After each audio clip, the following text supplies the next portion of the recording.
chỉ bay vek ule hey với chú thil dang lam deu hlek bay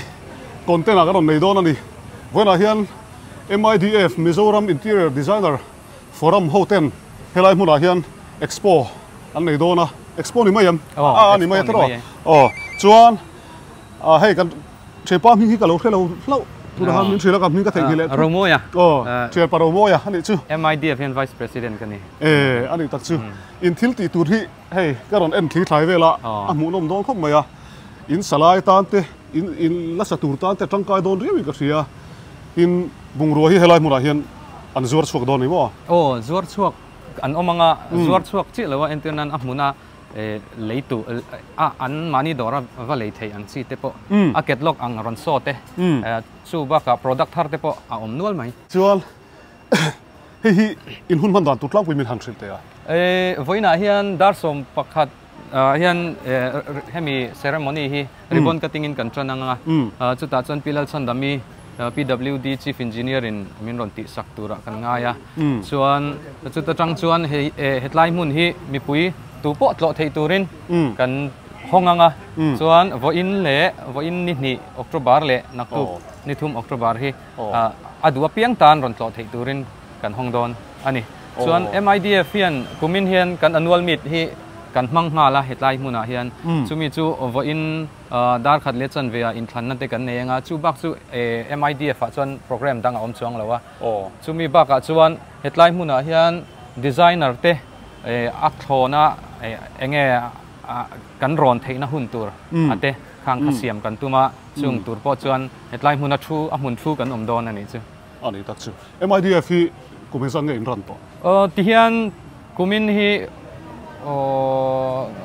meet vai thumna akum thumna angani chu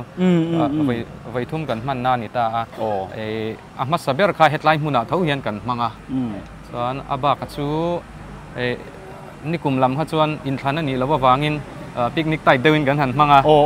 sombik tenen ase komina chuan hei hetiang hian mi pui nol pui a kan tangkai ve theina turin kan ron chop chuak ani deuh ber hi ani chu nakina atu zualte helai thing rek lo hian kan in thilanga dor te po hemi install te po kan enanga kan en kualanga thil thang thang mu no mangchi te po karon tilang zelang le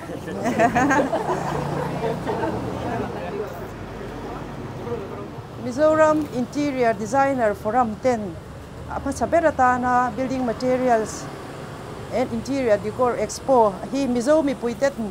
tangkai taka kan man theinan le kan building te in ma lo son theinan ka hong e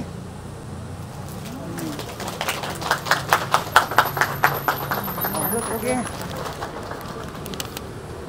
yeah thank you lo me le hey wait wal si ko ta Solomon scape noi khan tui kwa sa ta hon an om mo chuan an mani hi hey stall ranin company ran khan an ron tita chuan enges an heta an ron ti la kha chu ngai thau si hey hi an mani stall big brushage hi customized handles how an ni ta mo chung ang chi how chu heta hen an ron display ya chuan yel an nom boka yel a hian heta hian digital lock zong te khatiang an chi how kha an ron neya chuan hemi handles a hian a finishing te pau khut teng hon om ta explain thei veka an mani hian ke ni ai nan thezok dona customized sealed an ni ta mani hi an thu che lo white walls noi a thau khan an ni ta le lam ne hai nang thawa chuan ama hi window existing window a po khana da thei ta ni any section ka material hi aluminium mo chu nakina an mani pon an thil chiang thei jok chang karinga headline magnetic anita ti hian ain hong theya hey existing window a po window om sa po eng window po ni se I install thei ada thei vek studio pathum in kop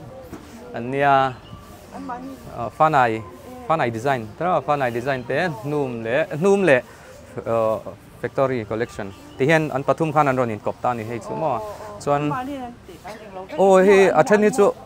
heta siam chop Mizoram siam chop Mizoram product anita handmade te heng ho hi lei chuat thein an ho ngalin ka sia ani a chuan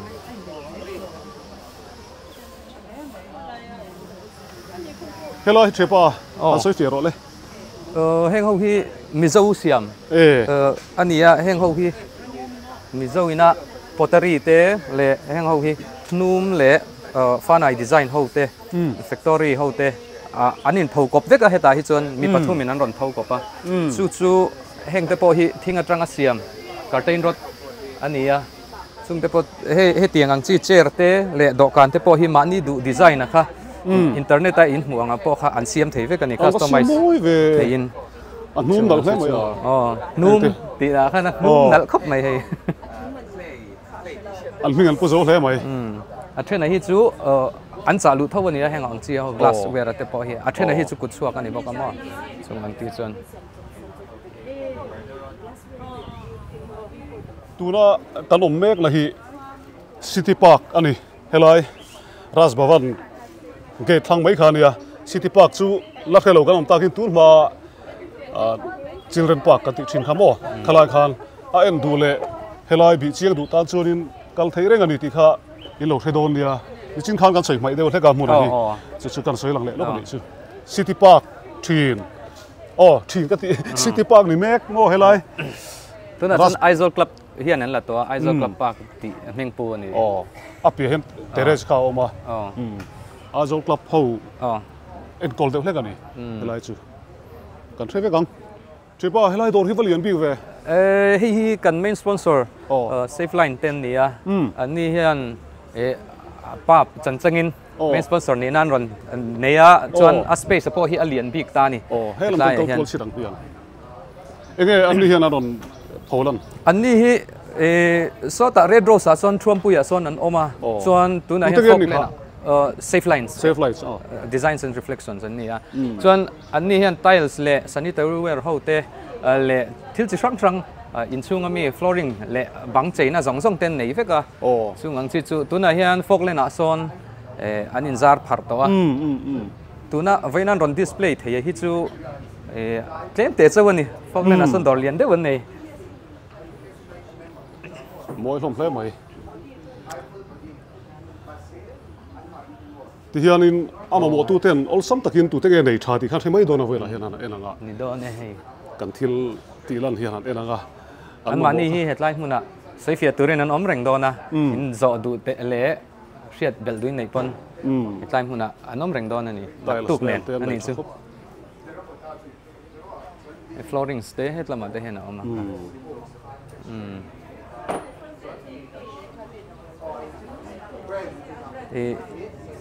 in salai ni pechana heng te hi tuk ver chi sang hin nei ya UPVC an nei ya chuan heng ho hi aluminium ho te oma aluminium a po hian hetlai kan hmu a ya thadeu an ni ya chuan hei slim deuh ten nei ya khamia section hetlai hian a hmu thei vek ani a color chi sang te po hei an thil pho chu te elaman hla khop mai hela hi in salai chi lo la sadu tan te po akal chi khop mai tina mu no ma in sa ni kher lo tan po kal nge chi ni hei lo va thir ve ra u helai tang hian in kal lu chil te ang aida waterproofing expert tin ya hei an phone number te len da englam pang e po ka thelo hei nang ni hi again ni ke mani hi inchung farte bangnam te swimming pool vel waterproof na lampang kan tia awa thadon ve chu ti chu in nam hin tamsia tam lutuk khoy ngai nom ke mani hi bongko na son vishal kan ma son kan dor o mo hi phone number ami kha kan phone number ma mo kha chon lo screenshot zeu mai ro o ti hian hi thalut tuk inchung far nei chuan thadon e chuan helai po dor thein nianga dor thein ni chuan ti tu na mi big tan hianin hemi expo online hianin 5% discount kan pe ata mi ron dor ho tan ani tak chu 5% discount la du tan chun hei kal nge chi ni khat hun ni la nei suite po hin zuar vek thun ai thei ero a thae in chung far tan tangkai do ne phot ngoya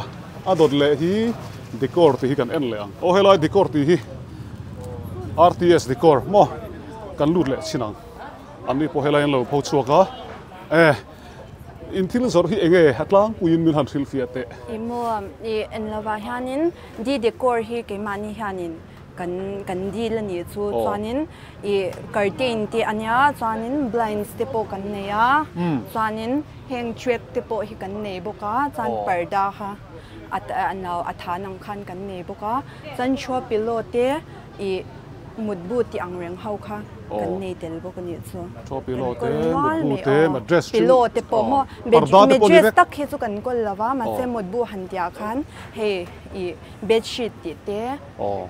pha chi hau wa thadon em chang hau te nang ni chu ka Hriat sai ni wangi khat lakona tax system bula RPS khain tianga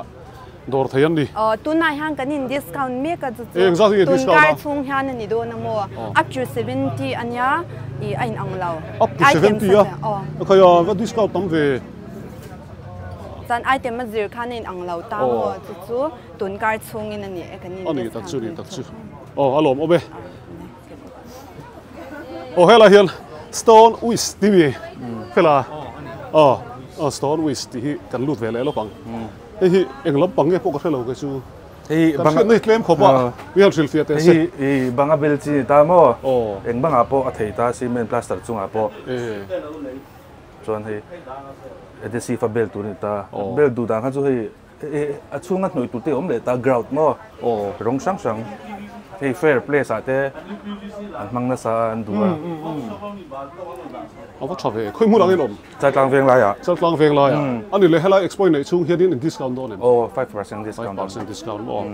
ani tak chu ani le hi hemi eting ei soi ka khelawa a square feet in zuar nge a square feet hi sapa sa tu zuara exam nge te hi zatum som sari panga an tar khap he tiang lam mo kanom ka ring fireplace te tin a bathroom ate po bedroom ate po diang chu bang te moi du tan chun hi ti chi dong khop mai stone with chalklang veng lai te hela hian Phochhuak bokadi LNS innovate Veisio ti tun mi Veisio ti tun ni ha LNS innovation ping po common lo khop mai englam thil nge ni ju rong lampang kan nia hei Asian Paints te chu sang rong Inchhung bang rong pon bang rong waterproof chuan PU ka chi va furniture ka chi ho te chuan UPVC helaya siam chop ho hi kan ti boka henga wi man atloma hei hi tukvera an rin tu na po in sata heng hawa hanin he ta ke ni chuan in te chop ngai enge customize thei khang kan siam chop thei ni chu hol kha kan bun ta mo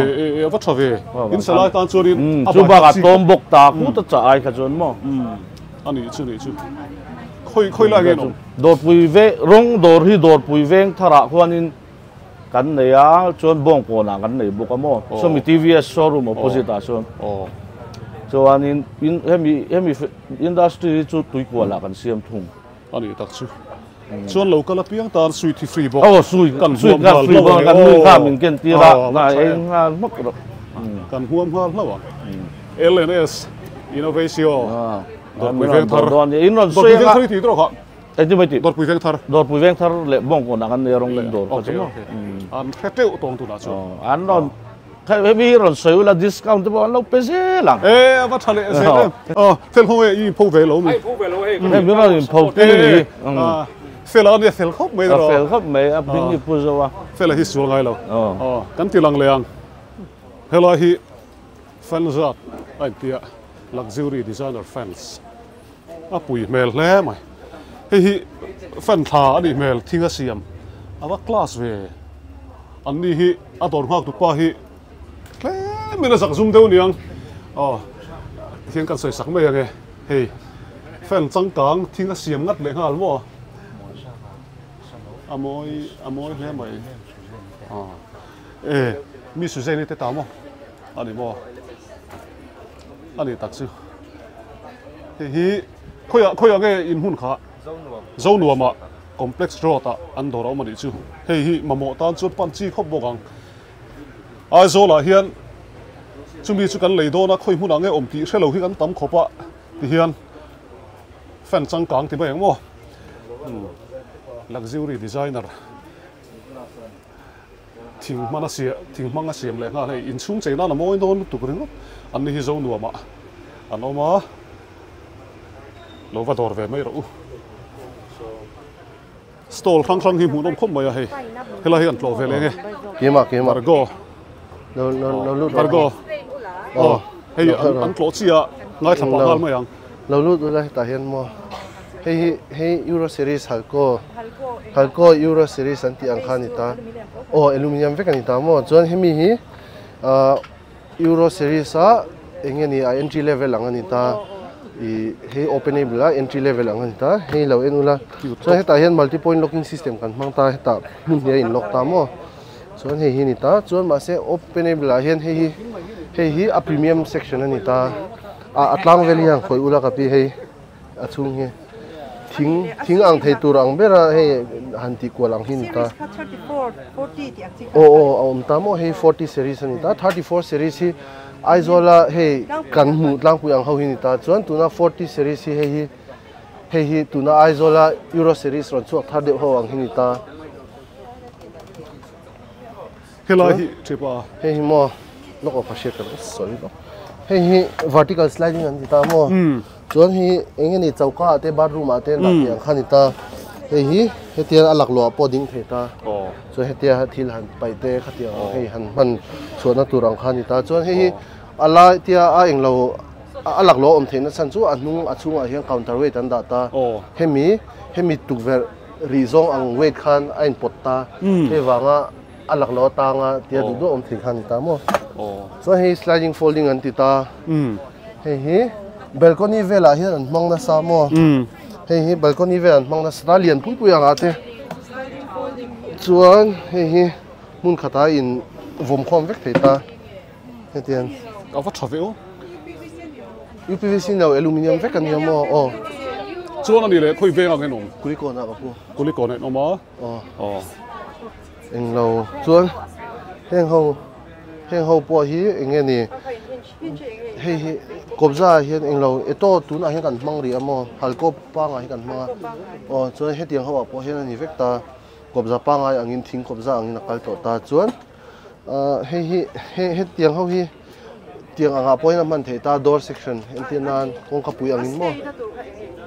a stay na tura hian hemi stay ang 304 hi kan da ta se chu ta po hian kan da mo hei kapi hei heta ya omta hei heta stay tu hei ava bank pop lo na tura kanda ang khanita so hei mo pakhat hei halko he anon launch thari oma hei chu Euro series flying pa nga ni tan chianga hei chu hei profile tharani ta hei thaka tilu tu ga aizol anga phejon achan chu hei hurricane barrier an tita wind barrier entinan hei assembly ani wangin ate shim ta lian pui te building chong ruk chong sarina sang anga te po han handa taila hemi barrier hi pon lampanga kan data thi indirect glass aron bank pop lo na turin hedian aron engeni thi kha chem kyang ve thinta chuan unlocking system hi hetia in honga chuan hetia na in kal boka tian chuan hi thaka ti le na deu chungo hemi panga ai hian kan product thoni ma se ruwa an sur tak hi zo hi chu engeni sliding hi chu elevation a umwang hian claim in tu hiron nam lu thinta hi chu tuiron nam lu poni se helai hi ron nam lu pon helai hi helai kwa hi hemi coffee hian tui kha lu ta chu anwai akhon in drain char ta engang pon tuiron tlama se ain drain out ta hi chu tui aron na san lu tu deu chang hian a convenient lu tu lo thinamo hei a smart de tu locking point mun nia in lock ta chuan pakhat le chu aluminium ni si kha hei a check hi aluminium ni tolo stainless steel vek ani ta hian chu kha engeni a extra component ang deu kulikon khoi lai tangin om dalai kulikon ngai zel ro ta halko aluminium dealer te kan niam ani tak chu so hei product vel hi promote kan du launch kan du wang hian hetiang hi kan boi pui ve deu tai he ani tak chu achan chu aizola hian pakhata chon UPVC chon tiang hi om hi ti hi tamta ni chu aluminium po hian a om ve vek ti hi engeni kha kan englau du ta ni chu hei an stall a hianin thil hmun om deu tha deu Hriat chi tak an lo da homa la hian vox om ve thunga ani hian enge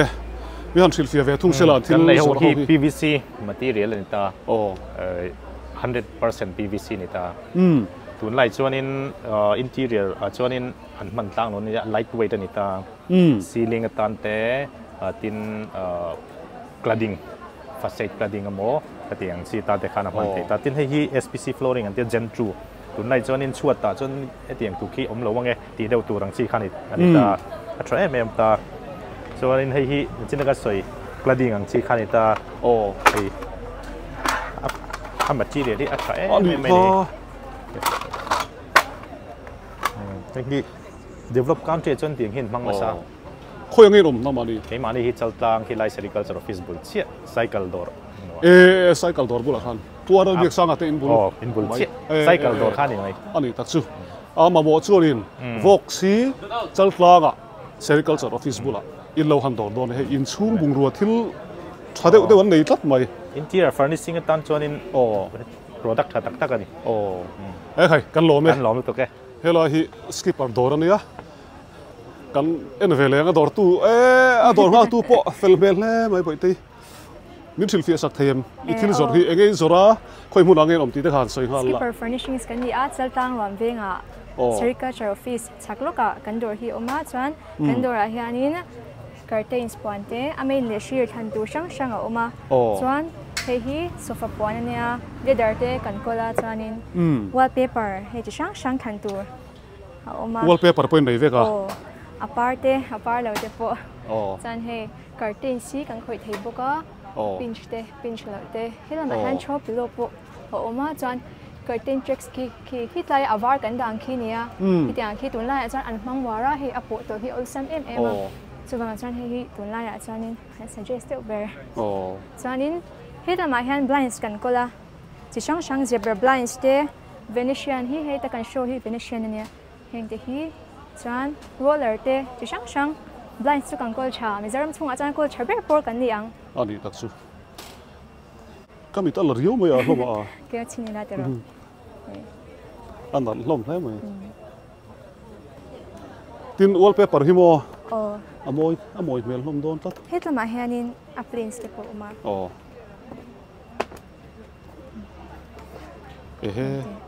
amat nal hlom le hi nal tuk chuan hetla ma hian wooden flooring kan kol boka heng hi vinai la nia bonga belchi chua ta de po an pa tho chuan heng hi in lo nei kim hle mai skipper ani jok chaltlang agriculture office thenma ka tirngo ta khoila matra kaltur nge ka khami lawa I chaltlang chukla MBSC office thanga main MBSC office thang mai in thai vekang skipper tiula hai thelo ama moi lam chuan alo mo me an fele stol thang kan en zelanga tuna hian Crompton en Bungrua en zor hi gas tivel hi an valok lo ve ti ma hei in huang hen helai chimney ni ta hei granite anita granite hi IntelliMotion sensor ate way fa on off the me khani ta mo chuan an next po hi quite pro a function chu nang veka IntelliMotion tho ni ta an next po hi quite pro ni le ta spot sensor chu keng tolo ta chuan I soi lak lo lai khoi ve nga nge indoor in le Solomon's Cave ground floor akanom Solomon's Cave ground floor standard bajaj bul che khan me Hriat har sam lo chu tro khoi tang pul pala ol sam lo chuan hei hi super slim ani ta counter top ate pon mang chin ta mo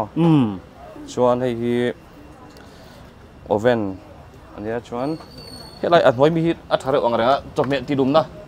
warmer te ni ta hei za bang nge or hei chu singa an hoi hi sing riat awa thave an hoi ber mi singa vel tho hi chome han ti dum zok nan te kan mang chin ta mo expo om chung herin discount nei don em hei chu discount hi chu om chu garing arun om na yang mo hetiak ma bo tan chunin Solomon's Cave ground floor in lo zupan wang don e thai hei abeng war thla ke apia son jade tioma ar zak zum deu niang kan kom lo wang hei la hin lena lom le a hei kan kom ve le ang hei lena kan thelar khop mai lena chu với lại rồi Phochhuak về hay anh thil giọt thế kan zo tăng nghe trên nghe với lại Phochhuak với nhân hay cần duang hay cần tivek thầy là Australia te ta vàng hianin so van chon product i enge customers ten an la shiat vak lo hi heng hawi ron showcase kan tuma enge an shiat lo chu heng hi product thar rangwa ayam han the inchunga te varanda a eng kan lutir kan dua ro tuite kan du si lo chuan ni sa te kan du lo chuan hei ni intian ron sun te han amoi em ta hei chi sang oma hei amam chi te po om ta ni chuan heng hi fiberglass pa ngai nen an lo na chu apat ek vedon lawa a ve don lawa a color hi tuna a omang hian a rengang ni khana ti che vedon lawa ni chu ni sa khana ti che don lawa hi azang ema chuanin amam chi te po a oma thei in bol na shower enclosure kan zuar thawa amana to thin ta ni cheng sing hi te ngai thin ta hemi jaguar te hinwer te kan zor hawa hian heng hi shower enclosure siam nan ten cheng sang khat sang ni in a zo der don chuan tukver mi lu lo tur kan du bar kan da du si lawa te na man theita kha strength nei box ya chu thatna he sang man na tam lu tuk I thinga frame theya aluminium te pona frame theita isoi lag lo lai khoila ge indoor kha kan la soi lo lena bong kon sai rang road asong kan oma lian pui lo in tar mo yang mase branch hi chan maria le zema boka kan nei ve to a visit thevek mase bong kon a kimber okay chuanin hei kan product technical how hei product thalu tukania inchung RCC haule RCC lo rangwa man tum hautan hei product chu ni ta sa phau in kan munga an rangwa chung hi moi da winan swa thin hi hei du to kin aranga ma chuan minan man tam na ber chu amoi na kha ani bok ta ni chuan hei rangwa aya man chi hei po hi Inchhung salutuk tur te aveng hal vekta tisan kumsom nga warranty company hanan pe arong adadon lawa enge ni pat ek ti te omdon lawa tuya phu fai top tur hei phu fai ol samdo anita chuang heng ba ka kan product kan ron ti chu mi tam takin in she to heng board how inchunga ceiling te partitions te inchung cheina how chi hi company tam tak zor hi chu tia hanti lek po hanin apop the ni heng ho hi leben ho ania company rate atangin kan product re reng hi up to 50% discount kan pe vekani tiles te sanitary te Dawr local swanin kitchens te closets te kan nei ho zong hi company rate akan zuar ani lo chuan 50% thangin discount chimney za te po kum tuanin kanin ran a kha karon soi pa du boka hei breeze blocks an tia vaira ma hi chuan an war khopa varanda a thi railing kan war ma khang ho ai khan an mang thin ta ni tlak dala ati moi ve boka thli aluta ro ina the don lo ta ni ro alut vak don lo chu kan product vo india kan ron ke na chuan hei HPL board kan mang na sa to Mizoram hianin hei waterproof ani le ta high pressure laminate ni sa le ro in engtin mati se thei lawa fitly fit Hriat in aboard hi a omani chu va ina kan product kan ron ken tlang khui chunia heng ho hi outdoor te man thei vek ni sa le ro ina ti chiat lo vek ania louver si kan mang na sa to architect ho le interior ho po hianin an appreciate khopa man na hi an shenema heng te po hi hei in pum pui pona rong noi vak hi tur lai chu an lo du vak to lowa khang rong substitute tur kha ania alo mom he mai kan soi sak te ang until zor soma pani velek baran pholo ni chu poni kerlawang aya tamzo kha andora oma ador du chonin bo kon sai rang rota lela la intar kul mega building lian puya khan in lo wa dor don dia alo mom le mai voi hei atan tin ni apo en tu te thlir tu te mai khala elai mula hin dor turan om an kal de sap ngala ni voi mu nom em munom lutuk ani chu nang di po en ve mai mi en ve mai he kan rong ka kan chian nu hian min lo som mo chan he kan lo choi om ve hi lei te ro nya hela hian pusang puya kan kom ve te ang my home indoor ming tro sein go ben my home so an ke ni hi white walls kan ni bokomo white walls kan nu interior design firm ania khoy ge nom indoor so mi pan iso kan ni boka ani lovin kan dor hi I sonwonscape building masya noi khuta tui chun chua simple kan thang ko lai ta kami kha standard bajaj sira bajaj jawa sira la tom kami kong an mi kha ti chu nam se do chu chuan ege in thil helaya in than hemi big tak hi tunan when install pali kan la mo pakat ka suiron mo to mi the so la mas beso kan nu white walls ti so kan so kan nu in design thin ta so insect shield so bang mesh to se dang chi tu berom sa bo chi kan ta so hemi big hi chu I sing go be my home partner kan in ta mizoram tan hian mo chuan shower ve chu boi thla ka wain kan on install lo wa chuan ma se voina kan on ken be chu hemi UPVC windows ho ni ta ni chuan hei sing go be hian ama kan al plus kan dil thina mo I German brand ni ta chuan ni kum masa khan Kolkata kan thian pa I Bungrua bel kan lak na hian sing go be in India ma UPVC windows an introduce do nan pia in thak ro in ti fuzo ka ngan so bidang en compete thei don lo ari pia mo ti song hian eng zong he kan hoi deuh hlek ang e chuan chu leadership chu kan zu dil ta min peta hei kum hi vel chu kan ran to ta hei a tu very chak khop me ya mi bulaka soi chinang hian ai cha chu in mubik chuan lo India ma chon mo in terms of quality ma se nia hetilaya locally fabricated in chuna man chu in thau de deuh hleka ma se a quality difference ngai to chuan a price difference to tam vak lo kan te hi kan ti tir khan tu nai kan hon tir ai khan tu na man hi thlaniam to zo le ha la bo chan chu kam tu na chuan tum be chu sing go ben chu company le ni ta market push tam theng bera market a penetrate khan du ba khan ni ta awa thave ti hian in sengai lo te point am thiat thar pha ya lom kan ni hei a that je kan the ti khan ke ni pon kan lo the thar je lang ti khan kan lo a tir lama hang an tilang to thowa huet wal si khoya ge nom ini Solomon's Cave noi ber Solomon's Cave noi ber temple changaron kwal thak bajaj bula cha khan solution install pakhat ke nei bo ka tro kan lo tilang de zoi to a tha e hei voi chu beng wa thla kho mai kan thriat lo tur tam tak kan thriat pa in samek lai te la sa zel tur te tan le sa to tan po enge mo pala har sa na tok te tan po har sa no nei te tan po chadon phop ma he dor chade u de kan thriat thar pa ti hian dor te ka han phang kwal saka a mu nom hlom khop moya ka soyang khan ma mo tam takin om karinga lama mo zel tu te point om mai ila om mai theya lova culture vera u hela hi ka soi to ang khan City Park Azol Club bul khani se ta harlo tun ma children park kan ti thin lai mun khamo ta khanin en thein ala pholang do ni